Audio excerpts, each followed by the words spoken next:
जिनार नाम হইতেছে উম্মে আইমান। উম্মে আইমান চলে আসলো আমার আপনার নবী আর মা আমেনা, তিনজনের কাফেলা মদিনাতুল মুনাওয়ারায় রওনা করে দেওয়া হলো। চলতে চলতে চলতে চলতে গিয়া হযরতে আব্দুল্লাহর কবরের নিকটে চলে গেল। মা আমেনা কবরটা দেখাইয়া দিয়া বলে, এ বাবা মুহাম্মদ, এইটাই হইতেছে তোর বাবার জায়গা, এখানে তোর বাবা ঘুমায় আছে রে সন্তান, এখান থেকে আর কোনো দিন ফিরে আসতে পারবে না। নবী আমার হাউ মাউ করে করে করে করে চিৎকার মেরে মেরে আব্বু আব্বু বলে বলে ওই কবরের নিকটে ডাকে। একবারও তো সারা দেয় না রে বাবা। যাদের মা নাই বাবা নাই হাজারো বার সারা পৃথিবীতে চিল্লাইয়া চিল্লাইয়া মা মা করে বাবা বাবা করে ডাকেন, কেউ তো সারা দিবে না। কিন্তু এই মোহাব্বত দেনেওয়ালাও কাউকে পাবে না। আবার আপনার নবী কবরের নিকটে ডাকতে ডাকতে চোখের পানি ছেড়ে দিয়ে হাউ মাউ করে কান্না করলো। উম্মে আইমান খাদিমা আমার আপনার নবীর হাতটা টেনে ধরে ওখান থেকে তুলে নিল। রওনা হইয়া গেল মক্কাতুল মুকাররমার দিকে। হুজ্জাজে কেরামগুলো ভালো করে জানবেন, একটা জায়গার নাম হইতেছে মাকামে আবওয়া। আবওয়া নামক একটা পাহাড়, একটা জায়গার নাম। ওই জায়গার মাধ্যমে চলে আসার পর মা আমেনা জমিনের মাধ্যমে গড়াগড়ি শুরু করে দিল। মা আমেনা যখন জমিনে গড়াগড়ি শুরু করলো, শিশু নবী একবার মায়ের মুখের দিকে চাকায়, একবার পায়ের দিকে আসে। মায়ের চেহারাটা হাতে দিয়া বলায় আর বলে, ও মা, কি হয়েছে তোমার গো মা? মা আমেনা বলে, রে সন্তান, দুনিয়া থেকে সবাইকে একদিন চলে যাইতে হবে, তাই বোধহয় আজকে আমারও আখিরি দিন, কিন্তু আমি তোমাকে এই দুনিয়ার জমিনে ছেড়ে যাইতেছি রে বাবা। তুমি একদিন তোমার নূরের আলোর দ্বারা এই সারা পৃথিবীকে তুমি রোশন করে দিবা। এতটুকু বলার পর মা আমেনা দুনিয়া থেকে বিদায় হইয়া গেল। কোন উলামায়ে কেরাম, কোন মুহাদ্দিসিনে কেরাম, কোন মুফাসসিরিনে কেরাম আজ পর্যন্ত সে বিশ্লেষণটা হয়তো লেখে নাই। আর যদিও লিখছে, আমাদের ইলমে এখনো আসে নাই যে মা আমেনার কবরটা কে খনন করলো, পাহাড়ের উপরে পাথর কেটে কে কবরটা খনন করেছে কেউ বলতে পারে না। একটাই জবাব দেয়, আল্লাহ কুদরতের দ্বারা তৈরি করে রাখছে। মা আমেনাকে পাহাড়ের উপরে ওই পাথরের মাধ্যমে কবর বানাইয়া কে নিয়ে রাখলো এতটুকু পাওয়া যায় না। কিন্তু অল্প পরে দেখে ওই যে নকরানিটা যে সঙ্গে ছিল, যিনার নাম হইতেছে উম্মে আইমান, উনি দেখে আমার আপনার শিশু নবী ওখানে নাই। বারবার বারবার মোহাম্মদ বলে বলে নাম ধরে ধরে ডাকতেছে, ও বাবা মোহাম্মদ তুমি কোথায়, মোহাম্মদ তুমি কোথায়? একবারও সাড়া দেয় না। এদিক ওদিক দেখে আমার আপনার শিশু নবী নাই, বারবার নাম ধরে ডাকে, নবী নাই, নবী নাই। 6 বছরের বাচ্চা নাই। অল্প পরে ওই পাহাড়ের উঁচুর মাধ্যমে কান্নার আওয়াজ। উম্মে আইমান খাদিমা আগ বেড়ে গিয়া দেখে ওই পাহাড়ের মাধ্যমে আমার আপনার নবীর আম্মা জানকে কে যেন কবরে রাখছে। আর ওই কবরের উপরে আমার আপনার শিশু নবী এই বুকখানা লাগাইয়া মাটির উপরে এমন ভাবে হাত দিয়া মা মা বলে ডাকতেছে আর বলতেছে, রে মা, জীবনে বাবাকে বাবা বলে ডাকতে পারি নাই রে মা। আজ যে আমি এখান থেকে চলে যাব, কে আমাকে দুমুঠা ভাত খাওয়াইয়া দিবেন? উম্মে আইমান খাদিমা হাত ধরে ধরে টানে, এ বাবা মুহাম্মদ, চলো চলো চলো বাড়িতে যাই। আমার আপনার শিশু নবী চোখের পানি ছেড়ে দিয়া বলে, না না না, আমি যাব না, আমি মাকে ছেড়ে যাব না। উম্মে আইমান খাদিমা বলে, রে বাবা, তোমার মাও এমন জায়গায় চলে গিয়েছে যেখান থেকে আর কোনো মানুষ ফিরে আসতে পারে না। ও বাবা, কি বুঝলাম? 2 মাসের মাধ্যমে পেটের মাধ্যমে থাকা অবস্থায় আমার আপনার নবীর আব্বু জান বিদায় হইয়া গেল। 6 বছর বয়সে আমার আপনার নবী মা খারা এতিম হইয়া গেল। ওই নবী মসজিদে নববীর মাধ্যমে সমস্ত সাহাবা কেরামদেরকে জমা করেছে।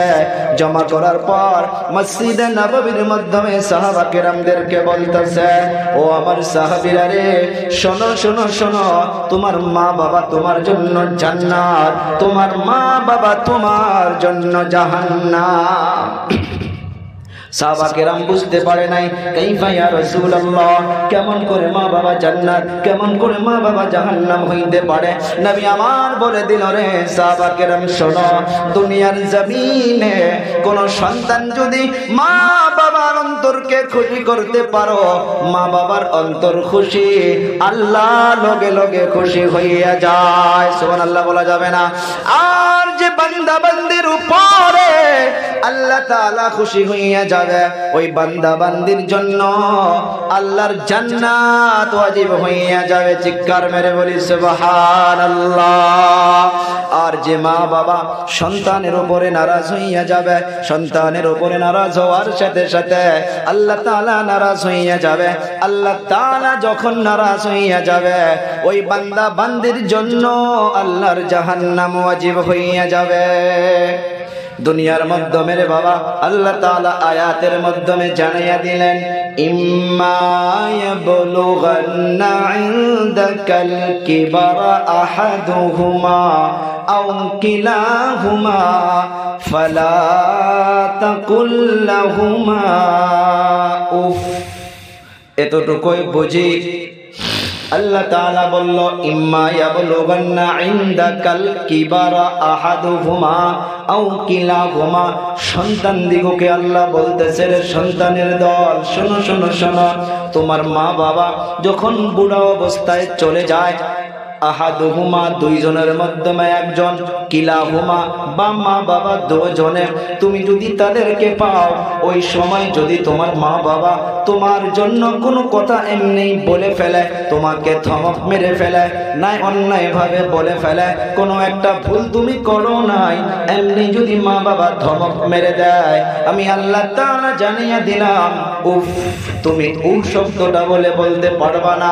তুমি মা বাবাকে বলতে পারবা না, আব্বু এমনি চিল্লায়, বলেন না নাই? মা বাবার উপরে তুমি উহ আ শব্দটা বলতে পারবা না।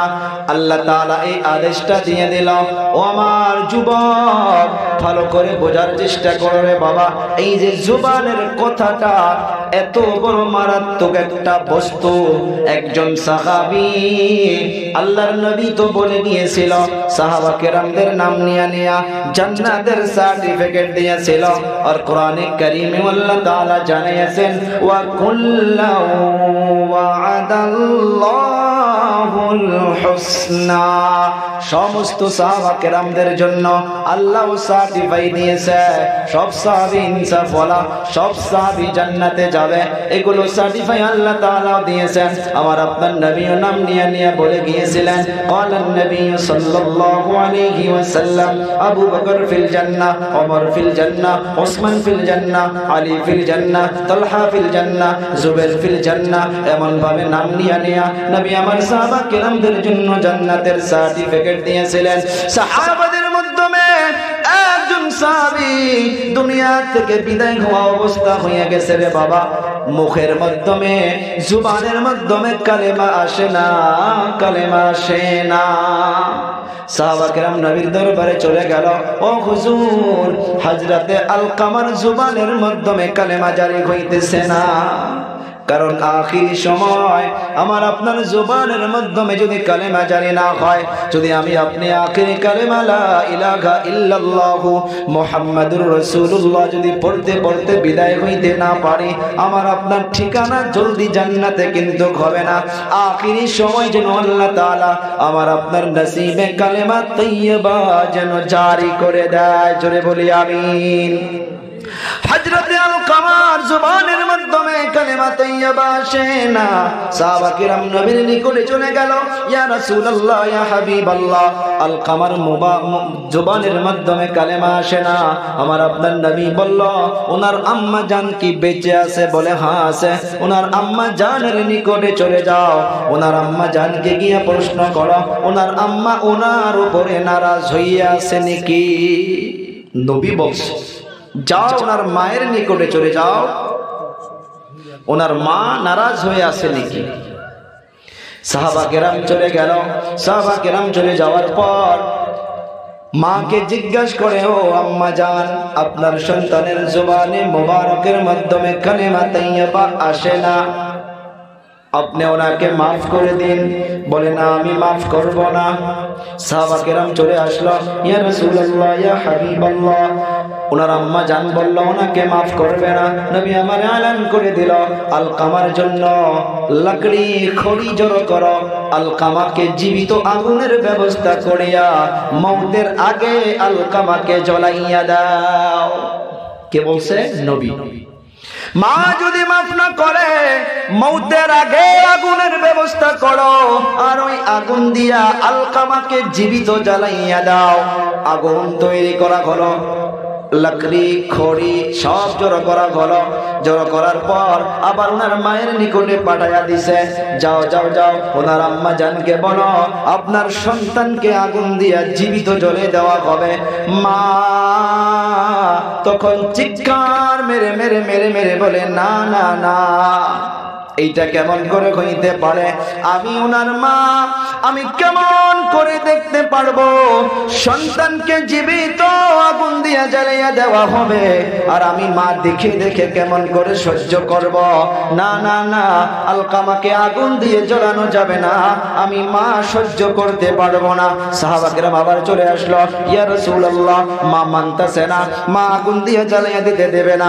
আল্লাহর নবী বলল, যাও আবার গিয়া বলো, মা যদি দুনিয়ার মাধ্যমে মাফ করে না দেয়, দুনিয়ার আগুন থেকে শত শত লক্ষ লক্ষ গুণ বড় হবে জাহান্নামের আগুন। মায়ের বদদুয়া নিয়ে যদি দুনিয়া থেকে কবরে চলে যায়, আল্লাহ তাআলা আলকামাকে জাহান্নামের এর থেকে ডবল ডবল আগুন দিয়ে তাকে জ্বলাবে। মা তখন আলকামাকে অন্তর থেকে মাফ করে দেয়। কিতাবের পৃষ্ঠা সাক্ষী দিতেছে, মা মাফ করে দেওয়ার সাথে সাথে রে বাবা, আলকামার জবানের মাধ্যমে এসে গেল, লা ইলাহা ইল্লাল্লাহু মুহাম্মাদুর রাসূলুল্লাহ। মা তো মারে বাবা, মা সন্তানদের জন্য বদদুয়া করে না, বাবা সন্তানদের জন্য বদদুয়া করে না। একজন যুবক রৌদ্রবেলা বাহিরে কাজ করতেছে, মা বারবার ডাকে, রে বাবা এখন কাজ করা লাগবে না, অনেক রৌদ্র, বিকাল বেলা কাজ কইর। সন্তান শোনে না। মা চালাকি করিয়া ওই সন্তানের ঘরে আবার আল্লাহ একটা সন্তান দিয়েছে, 4 থেকে 5 বছর বয়স।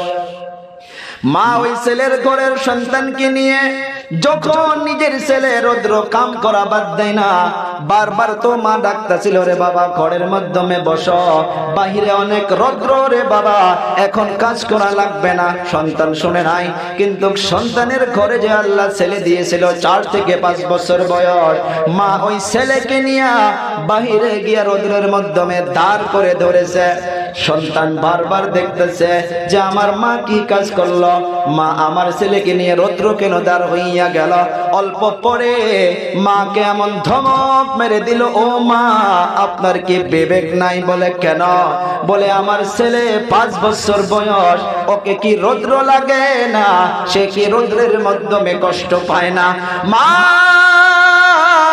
তখন চোখের পানি ছেড়ে দিয়ে বলে, রে সন্তান, এই জন্যই তো তোকে আমি 5 বার নয় 10 বার বলেছিলাম, রে বাবা রৌদ্র কাজ করা লাগবে না। তোমার সন্তান যেমন রৌদ্র নেওয়ার জন্য তোমার বুকের মাধ্যমে কষ্ট লাগতেছে, রে সন্তান, তুমি তো আমার ছেলে, তুমি রৌদ্র বেলা কাম করতেছো, আমি মা হইয়া দেখে থাকতে পারতাছি না রে বাবা। এইটা তোমাকে বুঝনি দেওয়ার জন্য আমি তোমার ছেলেকে রৌদ্র নিয়ে আমি দাঁড় করাইয়া দিছি। এখন তুমি বুঝো বুঝো যে সন্তান কষ্ট পাইলে মা বাবার বুকের মাধ্যমে কেমন ব্যথা লাগে। এ যুবক, সারা পৃথিবী তালাশ করো রে যুবক, প্রত্যেকটা বয়ানে বলি আমি আমার গাড়ি দেব, তেল খরচা দেব, যা ঘর সারা পৃথিবী ঘর রে বাবা। মায়ের মতো যদি একটা আদর দেনেওয়ালা কেউ পাও, বাবার মতো যদি একটা আদর করে নেওয়ালা কেউ পাও, সারা পৃথিবী তালাশ করলেও একটাও পাবে না, একটাও পাবে না। আমরা সন্তান হইয়া দুনিয়ার মাধ্যমে কি করতেছি রে বাবা, একবার এই নিয়ামত চলে গেলে সারা পৃথিবী হাউমাউ করে চিল্লা চিল্লি করে বেড়ান, একবারের জন্য পাবা না। এই বাবারা বন্ধুরা, এই বছরের ঘটনা, বরপেটার থেকে প্রোগ্রাম করে আসতেছি, বরপেটা হাসপাতালের ওখানে একজনকে দেখি রাত্রবেলা আল্লাহর কাছে কান্না করতেছে। ওনার সন্তান সিরিয়াস অবস্থায় আল্লাহকে বলতেছে, আল্লাহ আমার সন্তানের হায়াত যদি কম হইয়া থাকে, আমি মা হইয়া আপনাকে বলতেছি গো আল্লাহ, আমার জিন্দগির থেকে হায়াতকে কমাইয়া দিয়া আমার সন্তানকে দিয়া দাও, আর আমার মায়ের হায়াতকে কমাইয়া দাও। এই বাবা কেউ পাবা না যে নিজের জীবনকে নষ্ট করে অপরের জীবনকে বাঁচাইতে চায়, সেটাই দুটা মানুষে পাবা। নাম্বার 1 হইতেছে মা, আর নাম্বার 2 মাধ্যমে হইতেছে বাবা। লম্বা সময় নাই, সভাপতি সাহেব ইতিমধ্যে ইঙ্গিত দিয়ে দিয়েছে। এই বাবা আমি এতটুকুই বলে শেষ করতেছি, একটা আবদার রে বাবা, অন্তর থেকে বলে যাব, 10টা মিনিট আপনারা অনেক দান করেছেন, আখিরি দুয়ার আগে রে বাবা